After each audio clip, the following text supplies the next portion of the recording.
was born in Hollister, California.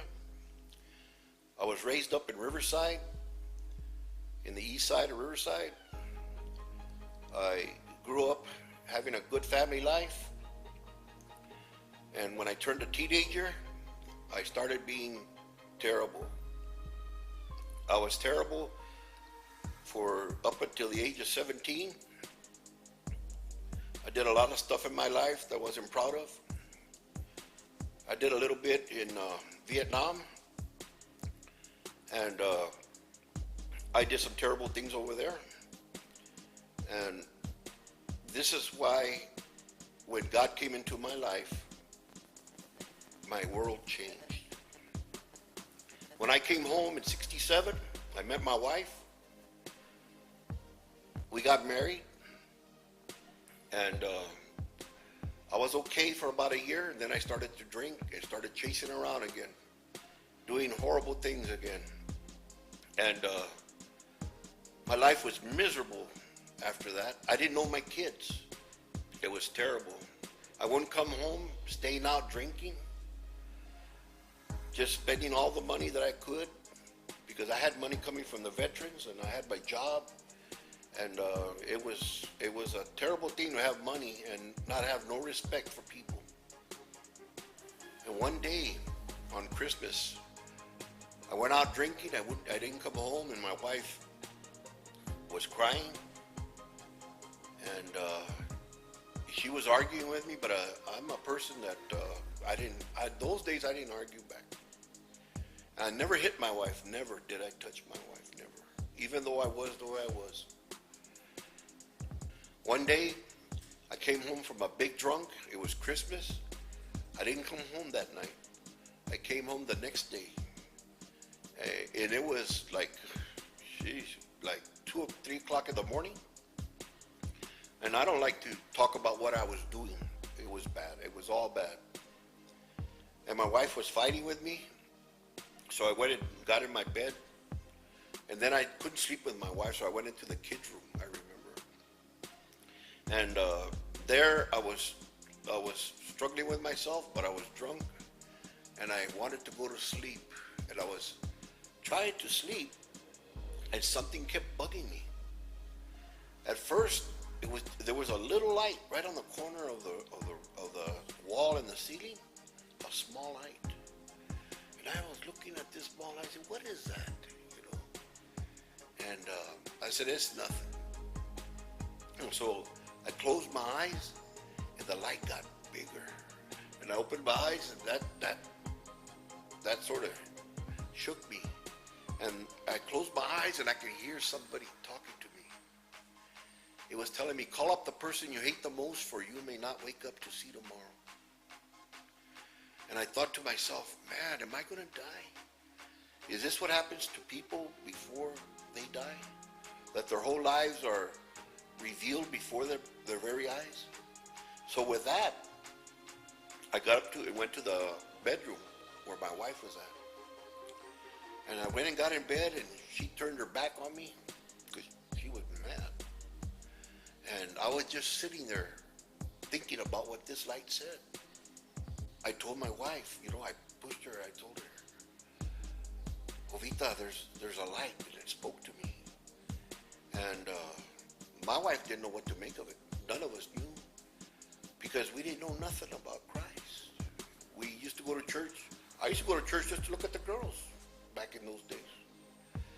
And my wife, she was very devout, lighting candles, praying to this, praying to that. So we didn't know what was going on. And then I told her that what should I do? Because we had a phone there. "Call up the person you hate the most, for you may not wake up to see him." And it was my brother-in-law. I ain't talked to him in years. I didn't like him because he didn't drink. Imagine the mindset that we have growing up this way. Because you didn't drink, you couldn't be one of us, or I could accept you. So anyway, at that time, there was another voice that came in, and it was right behind my head on the neck. And that voice said, "Don't call him up. Do it tomorrow. Do it tomorrow. You know how you wake up early? Do it tomorrow." that's the voice of the enemy. For God told me, you may not wake up to see tomorrow. So I thought about this and I told my wife, I was ready to pull the blankets over my head. I told my wife, I'll do it tomorrow, and I was going to throw the blankets over my head, just to get away from this light. But at that time, when I reached down and I looked up, there was the light. And it came at me like the ocean wave. And it hit me, and it grabbed me by the head, and it was shaking me. It was shaking me, this light. And then I started to cry. I started to bawl like a baby, man. I couldn't believe what was happening to me. And I said, I'm sorry. And then as it kept shaking me, I felt doors open, like the basement, and I felt like bats were coming out of my head. Black bats were coming out of my head. And I was in tears. I told my wife, give me the phone. And so I called him up. I told him, you know what? I'm sorry. Perdóname for all the sins that I have done wrong to you and all the things I've done to your family. Forgive me. And the person said, this is the best Christmas I've ever had. And when I gave the phone back to my wife, I felt the warmness of that light come into me. I just felt, ooh, Lord, and I started to cry. There were tears, I call them tears of fire, that were coming out of my eyes. They were so hot. Tears of fire, I believe it was a cleansing. And when I felt that, God told me, I'm going to take you away. And at that moment, God showed me, he said, I'm going to show you this much of my kingdom. And he put his fingers together and went like this. He said, look through that. Look through your fingers. Put your two fingers together and put the other finger against, and it makes a perfect circle. A perfect circle. I know it. I know it's nothing. But God knows exactly what it takes for you to believe. And so when he showed me that, I was flying in that little circle, and it was, the whole universe was in that small circle. But of that light, that beautiful light is what I was flying in. And I remember flying like this. My eyes were open, and I was afraid to look to my left. And sometimes I wonder, why was it to my left? Because I was at his right-hand side. I was on his right-hand side. And the light spoke to me. The light said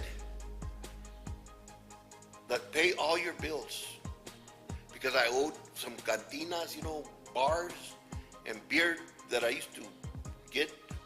I owed money and don't owe no debt to those people. And he says, don't let your mind make a fool out of you. Always speak from your heart. If you speak from your heart, people won't be always looking at you with a hard look. Speak from the heart where your love is at. And when he said that, I started feeling like if God was building a brick wall right here in my head. And when he was building the brick wall, I felt myself come back to my body. And then I felt myself, boom, I'm back. My wife was there. I looked at her and I told her, I'm back. Like if I was crazy. And then my wife looked at me, well, it's only been a moment. What happened? And I told her, you know what? I was in that light. And the light, it had the great love that I'd never felt before.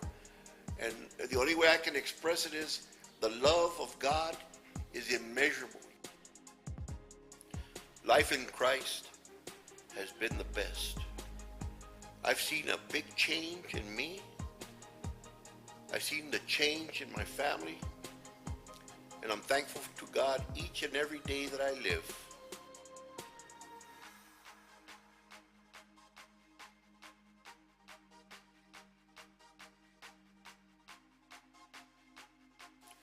My name is George Valencia, and I'm a covenant martyr.